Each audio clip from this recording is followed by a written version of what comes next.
Well, it's clear that Israel is working on, solutions to the coronavirus. Hopefully, we're going to be seeing something soon. But the effects of the coronavirus have been harsh and even devastating to many industries, especially including tourism and aviation. But in every disaster, there's also opportunity, and some are actually making quite a bit of money from this spread. So, what merchandise is being hijacked from the shelves, and which company's stock just jumped in the last week? Consumer behavior expert Vili Abraham is here with the answers. All right, so first break down some of the biggest impacts that we're seeing right now in the Israeli economy. The major impact is, first of all, on tourism and hospitality. No doubt they've lost hundreds of millions of shekels. However, there's a ripple effect. I mean, if you look at supermarkets, people are going, if you look at supermarkets, people are flocking. But if you look at malls, for example, they're relatively empty. People cannot go to work because they're quarantined. So it means that it affects productivity, and it means that a lot of companies, especially the small and medium businesses, may not be able to survive. However, the government is offering loans. Right. So in order to help them get through this very difficult time. Interesting. Offering loans? I mean, they're not, because I think Elal said we need you to literally inject money into our airline for us to be able to continue existing. Is there going to be any type of payout that we're seeing from the state? It doesn't seem like it now. All the government is saying, we can give you a loan, a very zero rebate to help you. For some companies, it may not make a big difference because they won't be able to survive, but for some companies, at least it'll give them some cash flow in the short term. Right. Now, I know the Bank of Israel is expecting that the crisis over coronavirus will end by the summer. Do you see trends that kind of match that? Because there are other people who are saying the total opposite. I don't think we can really predict, because right now it just seems to be getting worse and worse.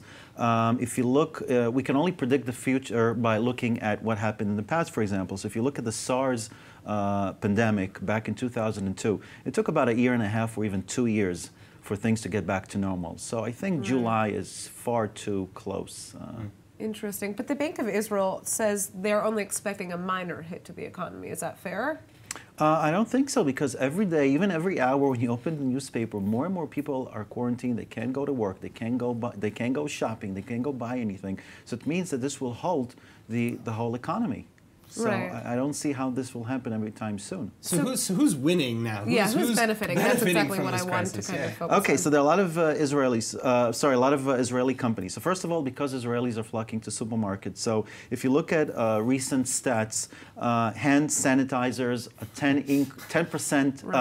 10-fold increase in pasta 95%, canned food 76%, groceries, non-perishables, and by the way, if you look at overall in the world, companies offering coronavirus tests, their stock markets are increasing.